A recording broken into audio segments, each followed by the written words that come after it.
Šikovné ruky Patrika Grecha z Vyšných Ružbách dokážu každé ovocie či zeleninu premeniť na kvetinový sad. Venuje sa totiž carvingu. Absolvoval rôzne súťaže, čím robí radosť nielen sebe, ale aj svojim blízkym.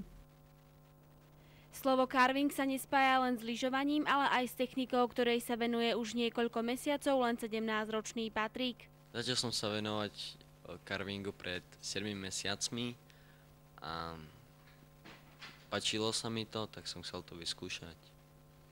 A tak pomaly vyrezávam. Čo najradšej vyrezávaš a z akého ovocia? Najradšej vyrezávam do melónu a rúže a také. Skúšam nové vzory. Nadpisy rád vyrezávam. Umenie vyrezávania zeleniny a ovocia má viac než 1000-ročnú tradíciu.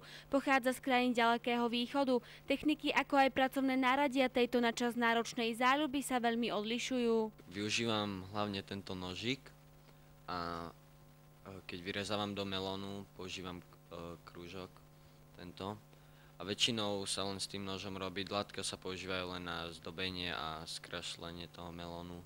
Ovocie bohaté na vitamíny Patrikovi veľmi chutí. Okrem tradičného melóna, jablk, zemiakov či cvikly vyskúšal vďaka carvingu aj chuť rôznych druhov exotických plodov. Vyrezával som už do avokáda, papaje, mango, lebo cez zimu melóny nie sú a keď sú melóny, tak sú vodnaté, že sa rozsypujú. Tak jak som vyrezával do manga, sa mi dobre vyrezávalo. Aj do avokáda. To záleží od toho, aký je melón, aké je to ovocie, či je staré, alebo či je tvrdé, či je mäkké. Talentovaný stredoškolák absolvoval už 4 kurzy, má za sebou niekoľko výstav aj súťaží. Už o pár mesiacov ho čakajú prehliadky v Prešove a po letných prázdninách s veľkou pravdepodobnosťou i v zahraničí. To záleží od školy, lebo ja vyrezávam cez školu.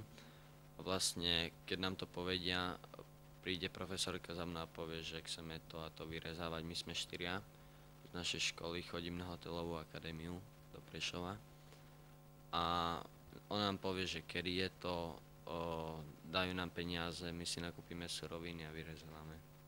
Patrik kvety z ovocia a zeleniny vyrezáva aj na rôzne oslavy. Robí tým radosť svojim najbližším. Naposledy tak k výročiu 70. narodenín prekvapil i svoju starku. Len pre zaujímavosť spomenieme, že vyrezaný melón vydrží v chladničke aj dlhšie ako týždeň a jeho cena je približne 30 eur.